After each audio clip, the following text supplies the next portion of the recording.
नमस्कार, ग्लोबल न्यूजमा स्वागत छ। सुरुमा हेडलाइन्स।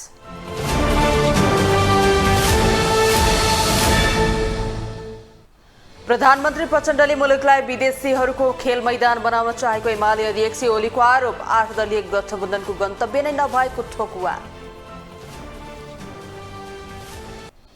8 दलीय गठबन्धनलाई क्रस भोटिङको डर। संघीय सांसददेखि प्रदेशसभा सदस्यलाई प्रशिक्षण र निगरानी।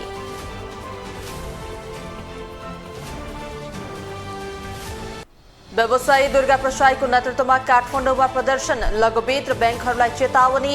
राजतन्त्र जिन्दाबाद भन्न रोक। जसपाद्वारा गठित छानबिन समितिले बुझाए अध्यक्ष यादवलाई प्रतिवेदन। अन्तर्घातको आरोप लागेका 152 मध्ये 80 जनालाई कारबाहीको सिफारिस। र शहीद स्मारक ए डिभिजन लिग फुटबलमा 3 स्टारलाई एपीएफले हरायो। पुलिस कमजोर बन्दा नवप्रवेशी चर्च बॉयजलाई जित निकाल्न सहज।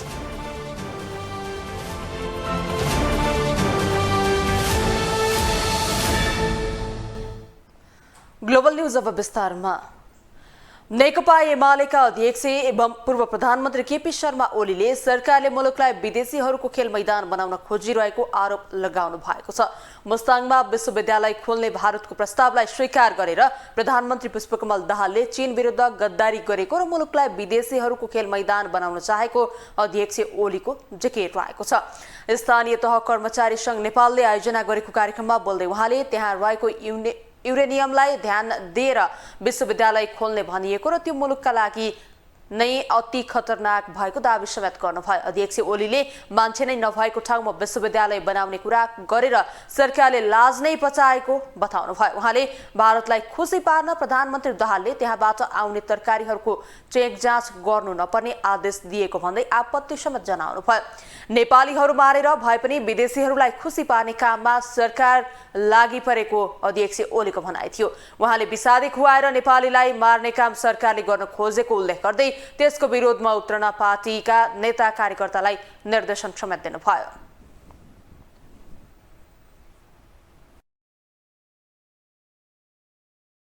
कतिपय राष्ट्रिय विषयहरू, त्यो राष्ट्रिय विषयहरू मुस्ताङमा विश्वविद्यालय भनेको के हो?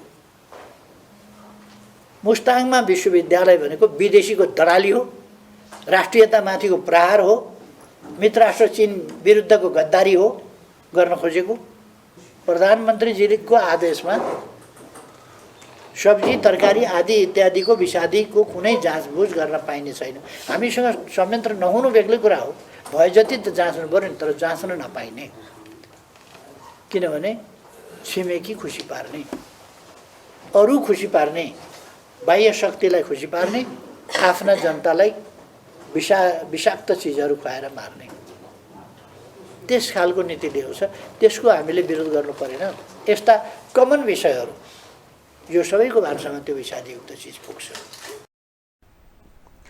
कांग्रेस नेतृत्वको 8 दलीय गठबन्धनको कुनै गन्तव्य नभएको ओलीको ठम्याइरहेको छ।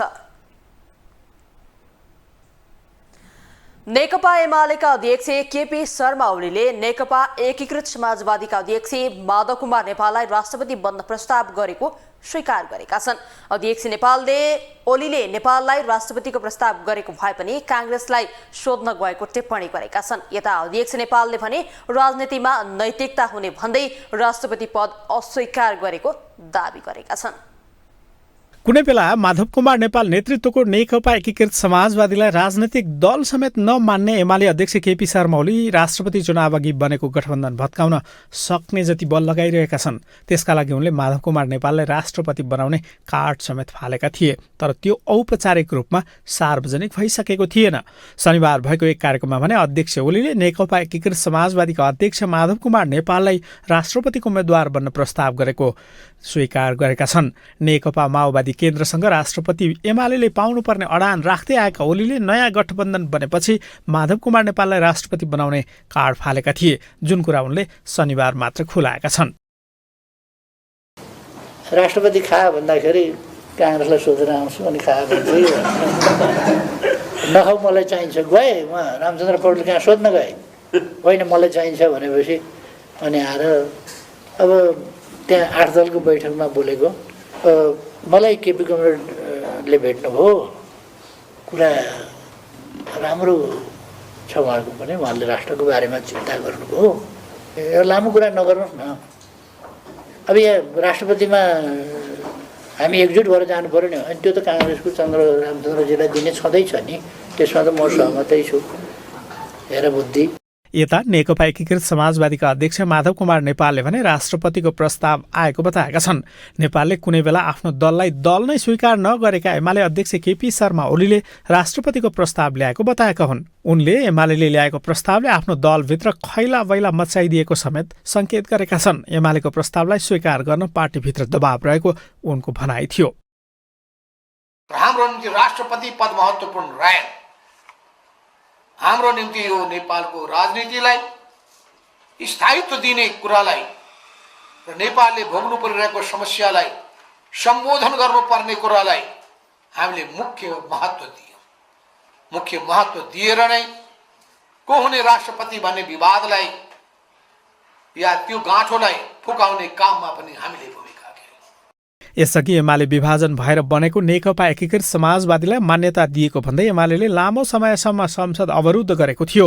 एमालेकै अवरोधका कारण नेपालको इतिहासमै पहिलोपटक बजेट पारित हुन नसकेर मुलुक अन्यलमा समेत पुगेको थियो। तर त्यही एमाले अहिले बनेको गठबन्धन फुटाउन माधव कुमार नेपाललाई राष्ट्रपतिको उम्मेद्वार बन्न प्रस्ताव गरेको थियो। ग्लोबल टेलिभिजनका लागि क्यामेरामा निर्मल तिमेल सिन्हाका साथमा अमृत राज काफले, काठमाडौँ।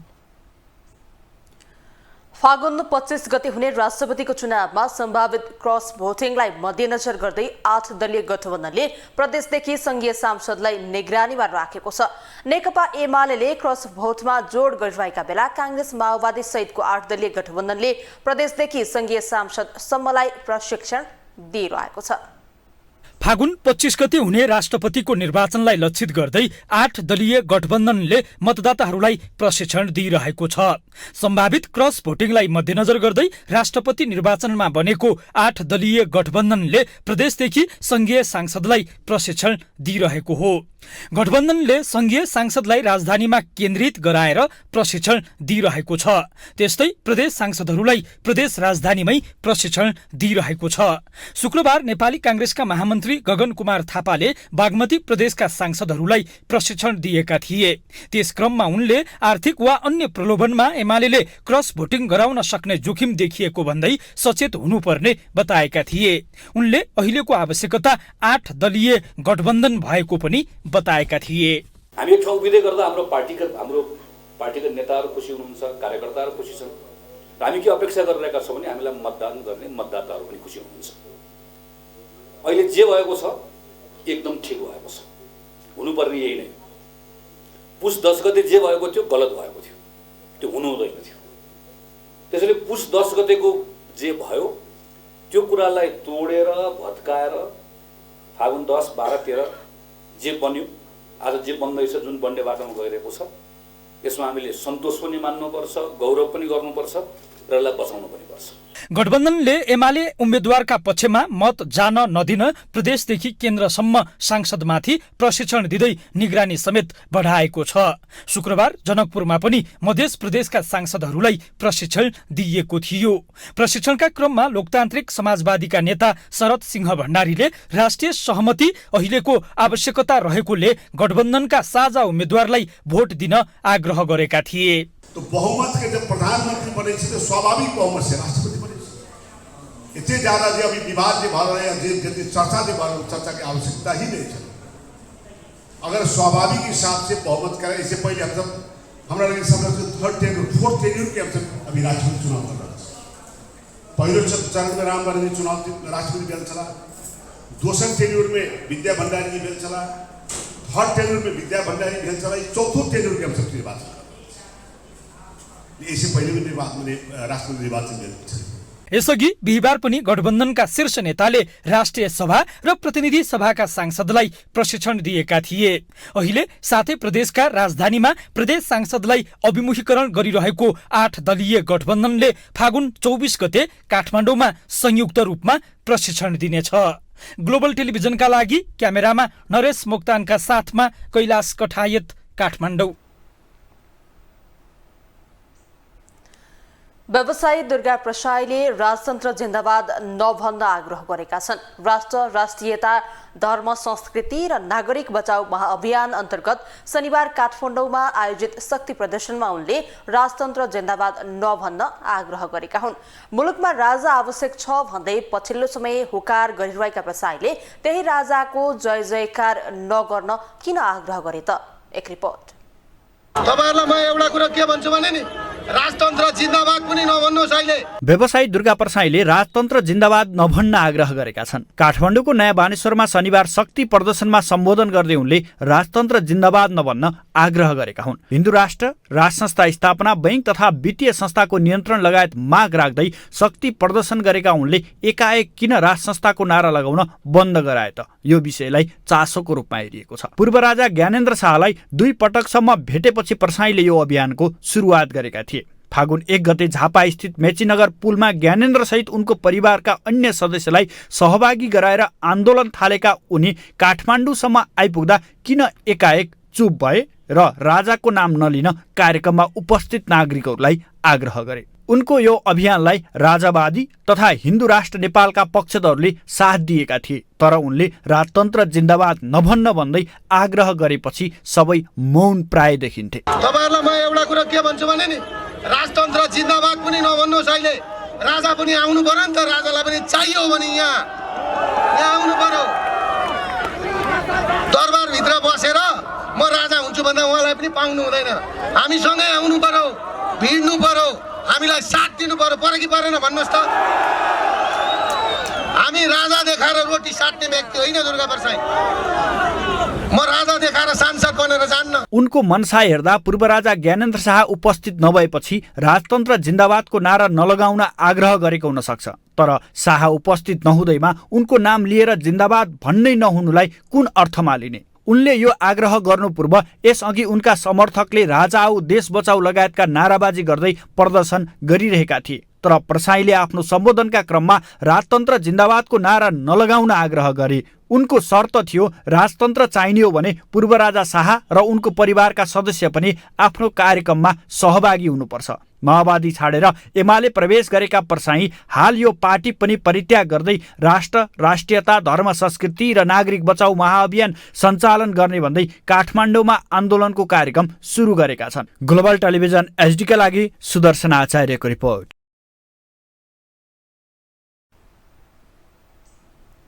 संघीयता खारेजी र हिन्दू राष्ट्र कायम गर्न माग राख्दै राष्ट्र, राष्ट्रियता, धर्म, संस्कृति र नागरिक बचाउ अभियानले काठमाडौँमा प्रदर्शन गरेको छ।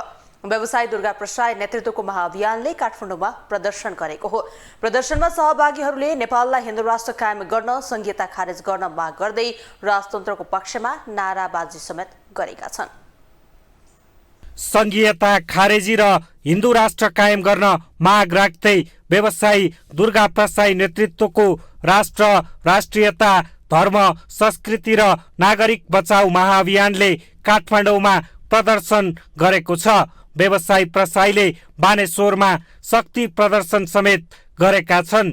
हिन्दू राष्ट्र, राज संस्था स्थापना, बैंक तथा वित्तीय संस्थाको नियन्त्रण लगायतका माग राख्दै शक्ति प्रदर्शन भएको हो।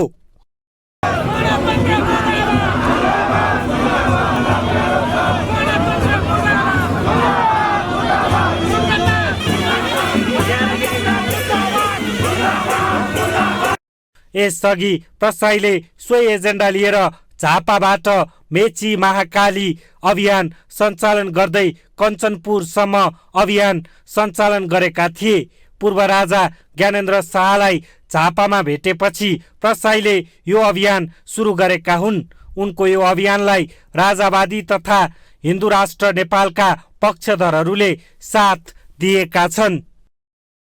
अब बिल्कुलै राजा पनि आउनु पर्यो, नयाँ परिवर्तन पनि आउनु पर्यो।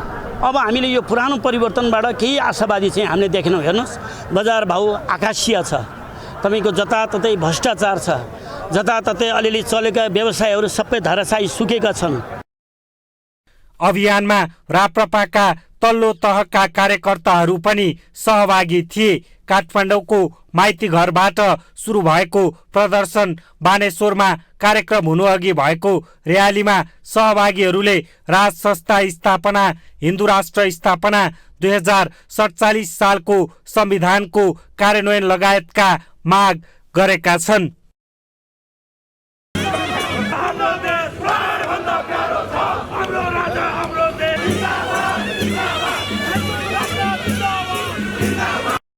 कार्यक्रममा सम्बोधनका क्रममा प्रसाईले हालका नेताहरूले राजाको पालामा बनेको उद्योग धन्दा बेचेर खाएको र नयाँ उद्योग व्यवसाय सञ्चालन गर्न खोज्दा एउटा अपराधी जस्तो व्यवहार गरेको आरोप समेत लगाए। मेरो भनाइ के भनेदेखि ती गरिबको ऋण मिना गरिदेऊ न। आजभन्दा 600-1300 कतिमा हो शङ्करदक साखवा भक्तपुरका त्यतिखेरका राजाले नि भक्तपुरवासीलाई ऋण मोचन गरिदिएका थिए। ए बाबा यी गरिबलाई गरिदेऊ न, दुर्गा प्रसादलाई पर्दैन, हामीलाई त 5% ब्याजमा देऊ न। सरकारले के गरेको छ भन्दाखेरि हामीसँग कर उठाएको पैसा लगेर 11%मा ब्याजमा लगाएर अनि हामीलाई 18%मा ब्याङ्कले लाउँछ। अनि हामी कसरी टिक्नु ल तपाईँहरू भन्नुहोस् त, कसरी टिक्नु? उनले लघु वित्त र बैङ्कहरूलाई चेतावनी दिँदै ती संस्था विरुद्ध आन्दोलन अघि बढाउँदै लैजाने चेतावनी समेत दिएका छन्। प्रसाईले नेपाली नेताहरूले दुबईमा पैसा लगेर होटल रिसोर्ट बनाएको दाबी समेत गरे। उनले गणतन्त्रले देशलाई ऋणमा डुबाएको भन्दै राज संस्था स्थापनाको माग गरे। महाअभियानले बैङ्कको ब्याज दर घटाउनु पर्ने, 20 लाखसम्म ऋण मिनाहा गर्नुपर्ने लगायतका माग पनि राखेको छ। 5% ब्याजमा ऋण पाउनुपर्ने माग पनि प्रसाईको छ। ग्लोबल टेलिभिजनका लागि क्यामेरामा नरेश मोक्तानका साथमा अभिषेक सापकोटा, काठमाडौँ। अब ग्लोबल भोइस।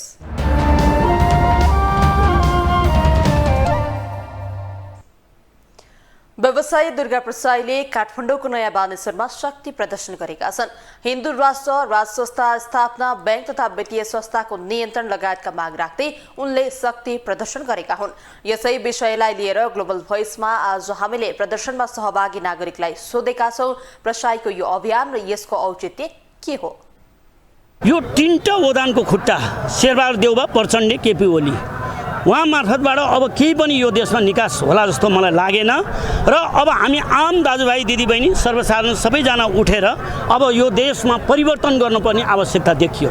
सम्पूर्ण जनमानस लगायत सम्पूर्णले यो राष्ट्रको संरक्षण गर्ने एउटा खम्बा राख्नको लागि सबै भएर यो कार्यलाई चाहिँ सफल गरौँ भन्ने ध्येयले म आज यहाँ समावेश भएको हुँ।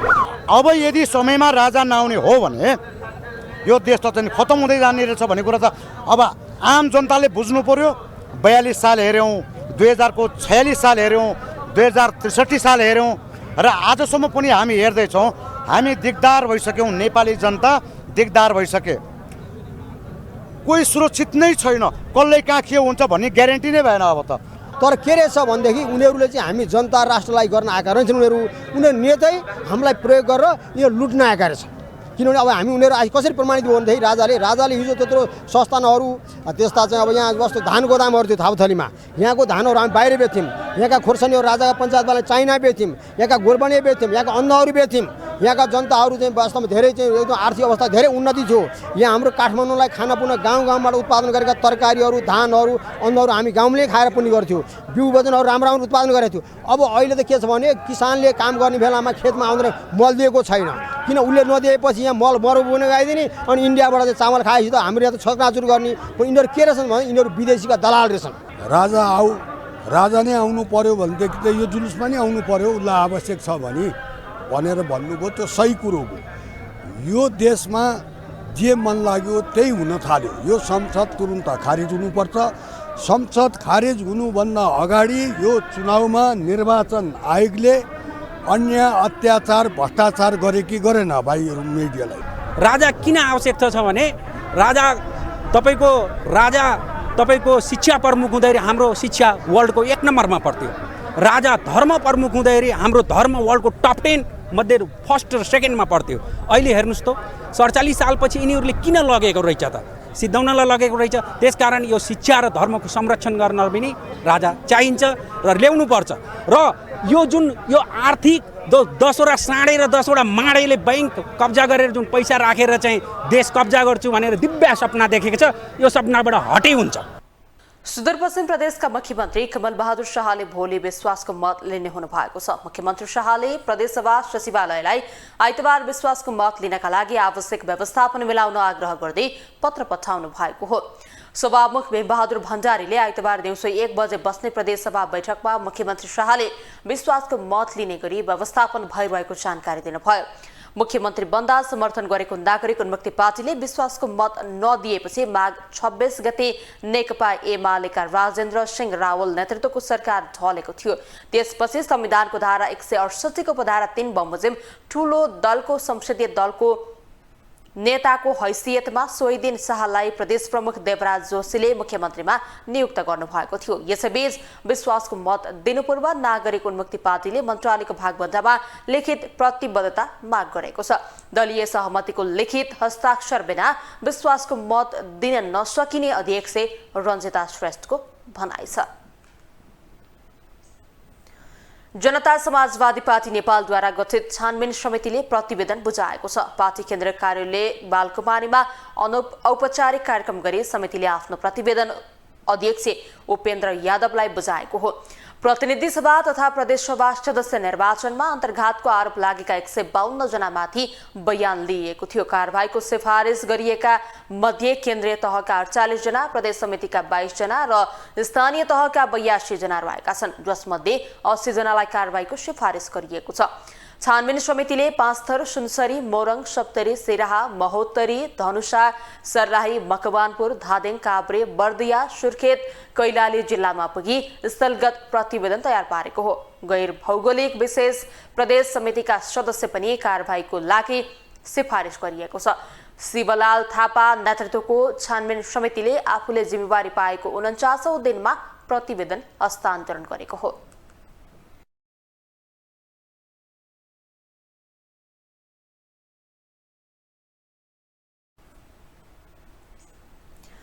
राष्ट्रपतिको निर्वाचनका लागि 8 दलीय गठबन्धन बनेपछि सत्ता बाहिर पुगेको नेकपा एमालेका नेताहरू नेपाली कांग्रेसलाई सहकार्यको प्रस्ताव गर्न थालेका छन्। कांग्रेसलाई 5 वर्ष सत्ता सुम्पिन तयार रहेको भन्दै उनीहरूले कांग्रेस सभापति शेरबहादुर देउवालाई प्रधानमन्त्रीको प्रस्ताव नै गरेका छन्। तर कांग्रेस नेताहरूले भने एमाले नेताहरूको प्रस्तावलाई अस्वीकार गरेका छन्।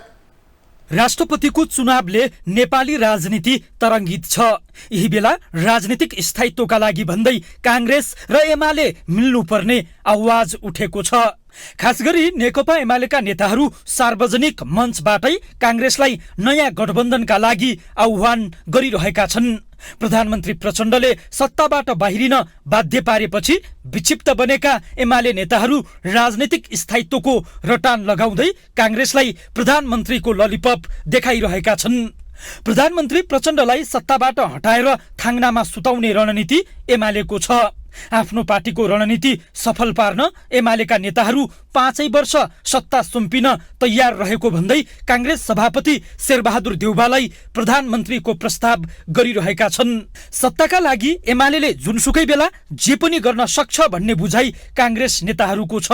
महामन्त्री गगन थापाले त सार्वजनिक मञ्चबाटै एमालेको प्रस्ताव ठाडै अस्वीकार गरेका छन्। उनले एमालेलाई चेतावनी दिँदै कम्तीमा 5 वर्ष कांग्रेसलाई नचलाउन आग्रह गरेका छन्। नेपाली कांग्रेस पार्टीसँग कोही अब चकचक गर्न नआए हुन्छ, कोही चल्न नआए हुन्छ। 5 वर्ष यो कहीँ कतै जे समझदारी गरेर अस्ति आएका छौँ, कहीँ कतै कुनै पनि ठाउँमा कसै कोही धराप थप्न नआए पनि हुन्छ र कसैले यसलाई अल्मलाउन खोजे पनि हुन्छ र कोही नअल्मलिएको पनि हुन्छ। पार्टीका कोही कसैलाई भेटेर कसैलाई गरेर कहीँ कतै अब फेरि नेपाली कांग्रेससँग त्यो चकचक गर्ने काम त्यसलाई बन्द गरे हुन्छ, यसबाट केही निस्कनेवाला छैन। तेल निस्कनेवाला छैन, यो कुरा राम्रोसँग बुझ्यो हुन्छ, हामीले बुझाउनु पनि पर्नेछ। काङ्ग्रेस नेता एनपी साउद पनि काङ्ग्रेस र एमाले तत्कालै मिल्ने सम्भावना नरहेको बताउँछन्। एमालेका नेताहरूमा अहिले सत्ता गुमाउनुको छटपटी छताछुल्ल पोखिएको उनको भनाइ छ। सिसिआई बिल्ली खम्बा नोचे, अब उहाँहरूको षड्यन्त्र सफल भएन। उहाँहरूको षड्यन्त्र असफल भइसकेपछि यो गठबन्धन फेरि टुटोस् भन्ने हो। त्यसका लागि उहाँले चाहिँ पहिले प्रचण्डजीलाई प्रयोग गर्नुभयो, अब काङ्ग्रेसलाई हामी समर्थन गर्छौँ भनेर चाहिँ भनिराख्नु भएको छ। त्यस्तो अपरिपक्व काम काङ्ग्रेस कहिले गर्न सक्दैन। अब हामी चाहिँ यो गठबन्धनलाई 5 वर्षसम्म चलाउँछौँ। राजनीतिक विश्लेषक केशव दाहाल भने काङ्ग्रेस र एमाले मिल्नै नहुने धारणा राख्छन्। एमाले राजनीतिक स्थायित्वको रटान लगाउँदै काङ्ग्रेसलाई सत्ता गठबन्धनको आह्वान गरे पनि दुई ठूला दल मिल्दा संसदमा सशक्त प्रतिपक्षको अभाव हुने उनको तर्क छ। दुईटा ठूला पार्टीहरू मिलेर सरकार चलाउनु, यसो हेर्दाखेरि स्थायित्व होला, सरकारको निरन्तरता होला भन्ने त त्यो अपेक्षा गर्न सकिन्छ। तर त्यो डेमोक्रेसीको लागि राम्रो कुरा होइन। डेमोक्रेसीमा एउटा बलियो हामीलाई प्रतिपक्ष चाहिन्छ संसदभित्र, र एमाले अथवा काङ्ग्रेस जस्तो कुनै पार्टीहरू चाहिँ प्रतिपक्षमा बसेर बलियो गरी जनताका आवाजहरू उठाउने, सरकारलाई ठिक हिसाबले मोनिटरिङ गर्ने, त्यो गर्नु चाहिँ लोकतन्त्रको लागि सुखद कुरा हुन्छ। त्यसो त अहिले एमाले र माओवादी मिल्नुपर्ने आवाज पनि उठिरहेका छन्। काङ्ग्रेससँगको गठबन्धन मन नपराएका माओवादी नेताहरू एमालेसँग पार्टी एकता गरेर काङ्ग्रेसलाई पाखा लगाउनु पर्ने बताइरहेका छन्। यता काङ्ग्रेसभित्र पनि 32 सिटे प्रचण्डलाई बोकेर नेतृत्वले गल्ती गरेको आवाजहरू पनि गाईगुई सुनिन थालेका छन्। यही मौका छोपेर एमाले नेताहरू काङ्ग्रेसलाई प्रधानमन्त्रीको ललिपप देखाएर 8 दलीय गठबन्धन भत्काउने खेलमा लागेका छन्। ग्लोबल टेलिभिजनका लागि क्यामेरामा नरेश मोक्तानका साथमा कैलाश कठायत, काठमाडौँ। सञ्चार तथा सूचना प्रविधि मन्त्री रेखा शर्माले दूरसञ्चार सेवालाई गुणस्तरीय, भरपर्दो, सर्वसुलभ बनाउनु अहिलेको प्रमुख आवश्यकता भएको बताउनु भएको छ। नेपाल दूरसञ्चार प्राधिकरणको रजत जयन्तीको अवसरमा आयोजित कार्यक्रमलाई सम्बोधन गर्दै उहाँले यस्तो बताउनु भएको हो। उहाँले दूरसञ्चार सेवा सञ्चालन तथा प्रयोगका सम्बन्धमा नीतिगत, कानुनी तथा संरचनागत रूपमा आवश्यक सुधार गरी दूरसञ्चार सेवाको विकास र विस्तार गर्नुपर्ने आवश्यकता देखिएको बताउनु भयो। उहाँले दूरसञ्चार क्षेत्रभित्रका विकृति र विसङ्गतिहरूलाई हटाएर दूरसञ्चार क्षेत्रको नियमनलाई थप प्रभावकारी बनाउनु पर्ने बताउनु भयो। उहाँले ग्रामीण क्षेत्रमा दूरसञ्चार सेवाको उपलब्धताबारे विस्तृत अध्ययन अनुसन्धान गरी विकट तथा दुर्गम क्षेत्रमा विद्यमान डिजिटल डिभाइडलाई सम्बोधन गर्नुपर्ने बताउनु भयो। उहाँले प्राधिकरणबाट ग्रामीण दूरसञ्चार विकासको परिचालन गरी सञ्चालित आयोजनाहरूको नतिजा, भौतिक प्रगति तथा दिगोपनका सम्बन्धमा समीक्षा गरी ठोस कार्य योजना बनाई अघि बढ्न अब ढिलो गर्न नहुने बताउनु भएको छ। विधिको महत्त्व, औचित्य र आवश्यकता दिनदिनै बढिरहेको छ। अहिले दूरसञ्चार सेवा अत्यावश्यकीय सेवाको रूपमा स्थापित भइसकेको छ। यसले जनजीविकाका सबै आयामहरूलाई प्रभावित गर्छ। सूचना प्रविधिको माध्यमबाट उत्पादन र उत्पादकत्व वृद्धि गरेर कुल ग्राहस्थ्य उत्पादनमा पनि महत्त्वपूर्ण योगदान गर्ने बेला आएको छ। विश्वव्यापी रूपमा दूरसञ्चार र सूचना प्रविधिको क्षेत्रमा व्यापक परिवर्तन आएको छ। यसले दूरसञ्चारका क्षेत्रमा चुनौती र सम्भावना पनि उत्तिकै बढाएको छ। दूरसञ्चार सेवालाई गुणस्तरीय, भरपर्दो तथा सर्वसुलभ बनाउनु अहिलेको प्रमुख आवश्यकता हो। दूरसञ्चार सेवा सञ्चालन तथा प्रयोगका सम्बन्धमा नीतिगत, कानुनी तथा संरचनागत रूपमा आवश्यक सुधार गरी दूरसञ्चार सेवाको विकास र विस्तार गर्नुपर्ने आवश्यकता छ। मन्त्री शर्माले साइबर सुरक्षा, गोपनीयता सुरक्षा र तथ्याङ्क सुरक्षा कायम गर्न आवश्यक नीतिगत र कानुनी कार्य सरकारले पहिले प्राथमिकतामा राखेको बताउनु भएको छ।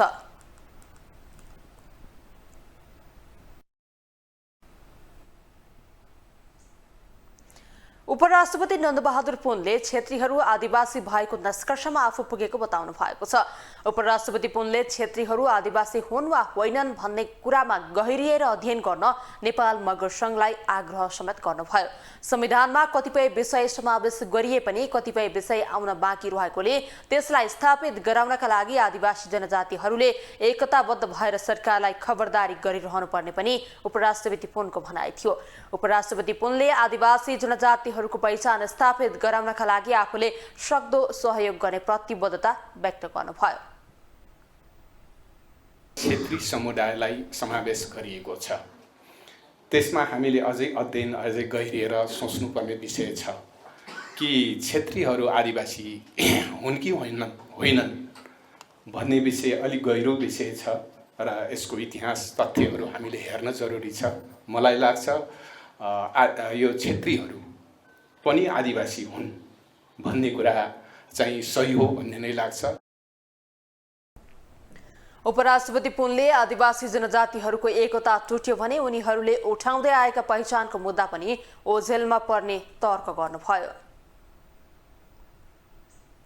अब इकोनोमिक न्यूज।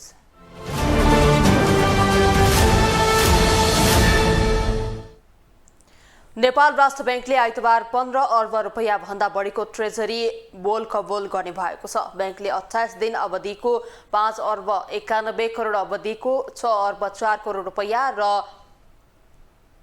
182 दिन अवधिको 7 अर्ब रुपैयाँ गरी कुल 15 अर्ब 4 करोड रुपैयाँ बराबरको ट्रेजरी बिल बोल कबोल गर्न लागेको हो। राष्ट्र बैंकका अनुसार 28 दिन अवधिको ट्रेजरी चैत 21 गते, 91 दिन अवधिको 2080 जेठ 23 गते र 182 दिन अवधिको 2080 भदौ 5 गते परिपक्व हुनेछ।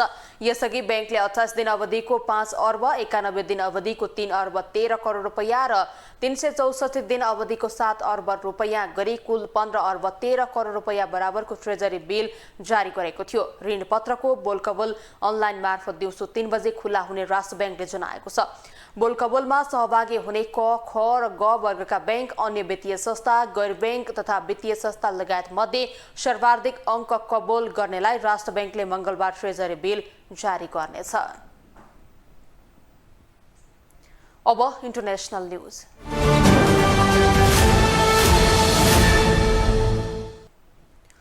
अमेरिकी विदेश मन्त्री एन्टोनी ब्लिंकन र रुसी विदेश मन्त्री सर्गेई लाभारोभ बीच भेटवार्ता भएको छ। करिब 1 वर्षपछि दुई देशका विदेश मन्त्रीहरूका बीचमा भेटवार्ता भएको हो।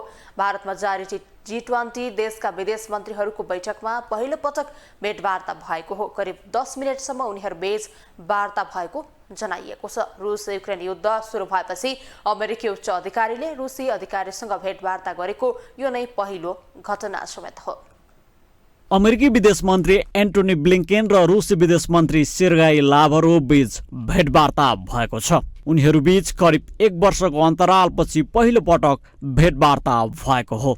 रुस युक्रेन युद्ध सङ्कट बढेपछि रुस र अमेरिका बीच तिक्ततापूर्ण सम्बन्ध रहँदै आएको छ। दुई देश बीच तिक्ततापूर्ण सम्बन्ध रहे पनि बिहिबार दुई देशका विदेश मन्त्री बीच आम्ने सामने कुराकानी भएको बताइएको छ। भारतको अध्यक्षतामा नयाँ दिल्लीमा जारी G20 देशका विदेश मन्त्रीहरूको बैठकमा उक्त संक्षिप्त भेटवार्ता भएको हो। करिब 10 मिनटसम्म चलेको सो वार्तामा सामान्य कुराकानी भएको बताइएको छ। यद्यपि त्यहाँ कुनै वार्ता वा वास्तविक बैठक भने नभएको द टाइम्स अफ इन्डियाले एक रुसी अधिकारीलाई उद्धृत गर्दै उल्लेख गरेको छ। अमेरिकी विदेश मन्त्रालयका अनुसार वार्तालापको क्रममा ब्लिंकेनले रुसलाई विशेष सैन्य कारबाही अन्त्य गर्न र अर्थपूर्ण कूटनीतिमा संलग्न हुन, नयाँ रणनीतिक हतियार कटौती सन्धि कार्यान्वयनमा फर्कन र जेलमा बन्दी रहेका पूर्व अमेरिकी मरिन पललाई रिहा गर्न आग्रह गरेका छन्।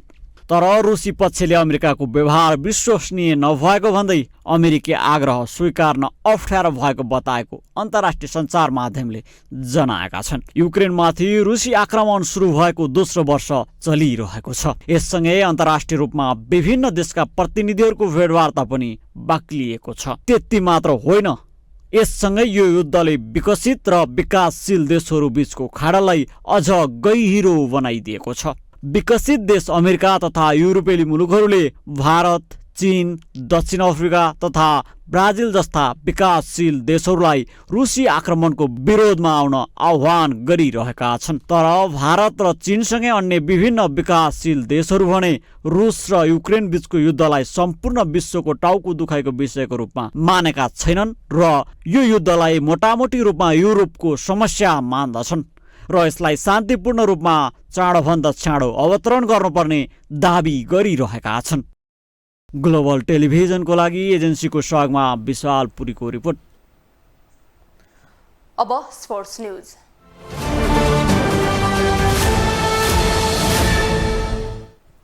विभागीय टोली एपीएफ क्लबले शहीद स्मारक ए डिभिजन लिग फुटबलमा विजयी सुरुवात गरेको छ। त्रिपुरेश्वर स्थित दशरथ रङ्गशालामा आज भएको खेलमा थ्री स्टार क्लबलाई 2-0 गोल अन्तरले पराजित गर्दै एपीएफले सुखद सुरुवात गरेको हो। एपीएफको जितमा मणिकुमार लामा र अर्मान्ड बिडोमले 1-1 गोल गरे। खेलको 72औं मिनेटमा मणिले फ्रीकिक मार्फत गोल गर्दै एपीएफलाई सुरुवाती अग्रता दिलाएका थिए। त्यसपछि खेलको 86औं मिनेटमा अर्मान्डले गोल गर्दै एपीएफलाई 2-0 को जित दिलाए। जितसँगै एपीएफले पहिलो खेलमा 3 अङ्क जोडेको छ। एपीएफले भने हारबाट लिगको सुरुवात गरेको छ। त्यस्तै गरी आज नै भएको अर्को खेलमा नवप्रवेशी क्लब चर्च बोइज युनाइटेडले जित निकालेको छ। स्यासल मैदानमा भएको डेब्यू खेलमा चर्चले नेपाल पुलिस क्लबलाई 2-1 गोल अन्तरले पराजित गर्दै जित निकाल्न सफल भएको हो। चर्चको जितमा आशिष चौधरी र फ्राङ्कलिन कुटे टलाले 1-1 गोल गरे। पुलिसका रवि पासवानले 1 गोल गरे। जितसँगै चर्चले पहिलो खेलमै 3 अङ्क जोडेको छ।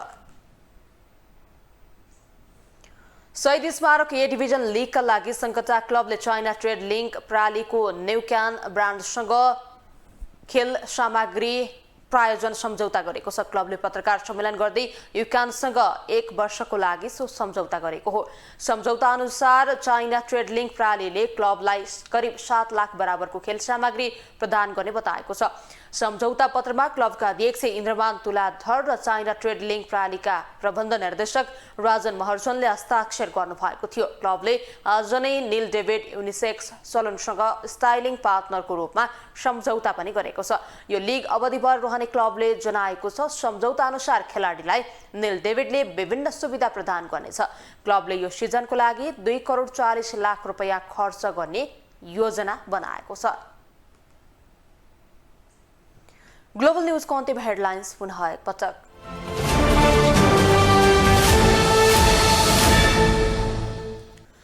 प्रधानमन्त्री प्रचण्डले मुलुकलाई विदेशीहरूको खेल मैदान बनाउन चाहेको एमाले अध्यक्ष ओलीको आरोप। 8 दलीय गठबन्धनको नै गन्तव्य नै नभएको ठोकुवा।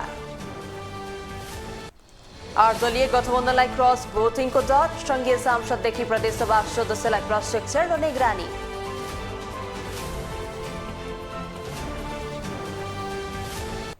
व्यवसायी दुर्गा प्रसाईको नेतृत्वमा काठमाडौँमा प्रदर्शन। लघुवित्त र ब्याङ्कहरूलाई चेतावनी। राजतन्त्र जिन्दाबाद भन्न भने रोक। जसपाद्वारा गठित छानबिन समितिले बुझाए अध्यक्ष यादवलाई प्रतिवेदन। अन्तर्घातको आरोप लागेका 152 मध्ये 80 जनालाई कारबाहीको सिफारिस। र शहीद स्मारक ए डिभिजन लिग फुटबलमा 3 स्टारलाई एपीएफले हरायो। पुलिस कमजोर बन्दा नवप्रवेशी चर्च बोइजलाई जित निकाल्न सहज।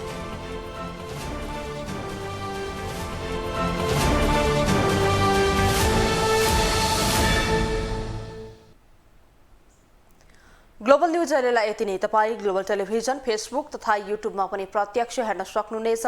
ग्लोबल टेलिभिजन हेर्दै गर्नुहोला। नमस्ते।